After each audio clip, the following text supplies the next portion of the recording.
Okay. Pakibasa po ang ating passage.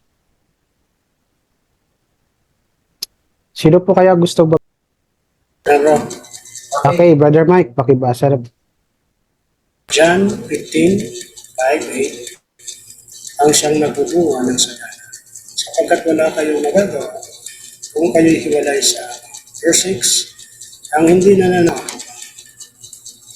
ay tinatapon at natutuyo. Ang gaan ng mga sanga hinahagis sa apoy at nasusunog. Verse 7, kung nanatili kayo sa akin, ang para sa inyo.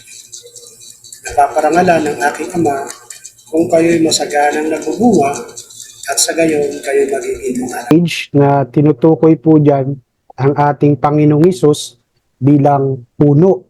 Siya yung vine. At sabi po